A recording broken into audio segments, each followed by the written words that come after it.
경찰이 현재 주목하고 있는 그 자금의 출처는 한학자 총재의 집무실에 있는 금고 속에 있는 280억 규모의 뭉칫돈을 주목하고 있습니다.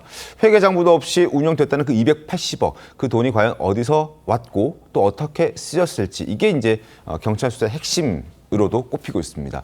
경찰은 어제 통일교 핵심 실세로 떠오른 정원주 한학자 총재 비서실장을 따로 불러서 또 조사를 벌였습니다. 그 모습도 잠깐 보고 오겠습니다. 정치권에 금품 전달 있었습니까? 한학자 총재 지시였습니까? 280억 원 정치권 로비 맞습니까? 금품 속 자금 출처는 어떻게 됩니까? 전재수 이승전 부수기와 접촉한 적 있으십니까? 자, 방금 보셨던 바로 저 여성입니다.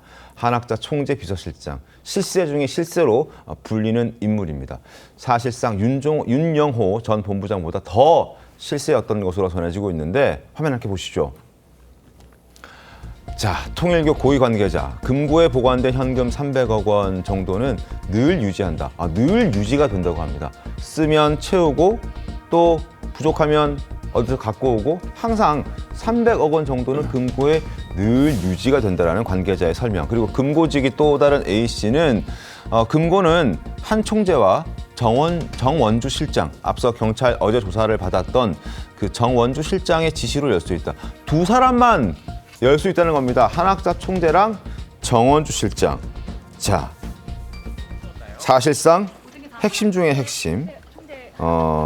가장 한학자 총재랑 가까운 이인자라는 사람을 어제 경찰이 불러 조사했습니다. 어떤 내용들이 좀 나왔나요? 글쎄 아마 자금의 흐름일 가능성이 대단히 높죠. 네. 왜냐면 이제 뭐 예를 들어서 1억이 나갔다 또는 몇 천만 원이 나갔다 하는 게 이 작은 돈들이 아니잖아요. 네네. 그러니까 누군가가 가지고 있어서 그 사람이 직접 주거나 이럴 수 있는 건 아니고 아마 금고를 열어서 네. 그 얘기는 곧 한학자 총재의 결재 승인을 받지 않으면 있을 수 없는 그 그렇죠. 행위일 가능성이 높거든요. 네. 그러면은 한학자 총재는 아무래도 이제 여기저기 뭐 그 관여하는 일이 굉장히 많을 테니까 결국은 네. 정원주 비서실장이 그 내용을 어디에 적어놓거나 아니면 그랬을 가능성이 대단히 높아요. 네. 그래서 이제 정원주 실장을 한학자 총재도 구치소에서 조사를 했고 그리고 이제 정원주 실장을 불러서 하는 이유는 저기에 금전이 오가고 하는 내용의 대부분은 정원주 실장을 통하지 않으면 그 현금이 나갈 수가 없는 구조로 돼 있다고 그래요. 네. 그렇기 때문에 아마 어디까지 얘기했는지 모르지만 네. 정원주 실장의 입에 따라서 네. 이 많은 혐의들이 네. 확인이 될 수가 있고 아니면 또 혐의에서 벗어날 수도 있고 이런 상황이기 때문에 어제 정원주 실장의 진술이 어디까지 그 열렸는가 하는 것들이 이번 이 통일교 수사에서 굉장히 중요한 역할을 할 걸로 보입니다. 보도되는 내용을 보면 어제 정원주 실장이 경찰 조사를 받고 나서 주로 했던 이야기는 한학자 총재는 잘 모른다. 그리고 윤영호 전 본부장이 개인의 일탈 정도로 얘기를 경찰에서 진술을 했던 것으로 보여집니다.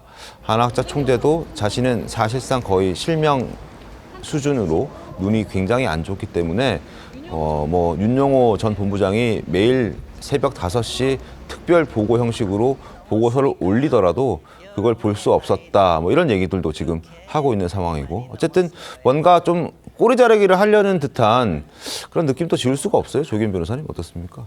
그 한학자 총재나 이 통일교 핵심 이 중앙에 있는 사람들의 전략은 명확해 보입니다. 네. 지금 관련돼서 권성동 의원을 포함 뭐 전재수 의원 관련된 의혹까지 등 정치권 로비 전반의 어떤 문제를 윤영호 본부장의 일탈 행위로 정리하는 것으로 간 것 같고요. 그래서 뭐 진술도 그렇게 일관되게 하고 네. 있습니다. 그런데 이제 그에 반하는 증거들이 계속 나오고 있지 않습니까? 네. 어제 보도에 의하면 한학자 총재와 윤영호 본부장 간에 지난 대선 때 국민의힘을 픽한 것이 한학자 총재의 이 성심에서 비롯됐고 민주당 이재명 후보 지지했다면 큰일 날 뻔했다 이런 취지의 내용이 메모도 있습니다. 발견이 됐다고 예, 메모도 그러고. 있고요. 전체적으로 이미 물증에 의해서 이 모든 사항이 한학자 총재의 지시 내지 승인에 의해서 이루어졌다는 것이 확인되고 있어서 한학자 총재 측이 저런 입장으로 계속 방어한다고 하더라도 지금 전반의 행위는 한학자 총재의 책임하에 이루어졌을 가능성이 매우 높고 그 지시를 성실히 이행한 윤영호 본부장의 일탈행위라고 주장한다고 해도 그게 그대로 받아들여질 것 같지는 않습니다. 네. 자, 지금 베일에 쌓여 있는 항상 300억 원 정도는 유지가 된다는 금고 속의 현찰에 대한 궁금증이 더 커지고 있습니다. 통일교의 조직도를 한번 보여드릴까요? 자, 한학자 통일교 총재 비밀의 황실 의전국 280억 비밀이 풀리냐. 한학자 총재 바로 밑에 정원주 비서실장이 있습니다. 그리고 그 아래에 사무총장으로 윤영호 전 본부장이 있었습니다. 자, 그리고 보좌관실이 있고 이제 양쪽으로 나뉩니다. 하나는 황실 의전국, 그리고 하나는 황실 경호국. 무슨 뭐 대통령실 같습니다. 네, 아주 뭐 국정원 같기도 하고요. 자, 황실 의전국에는 생활을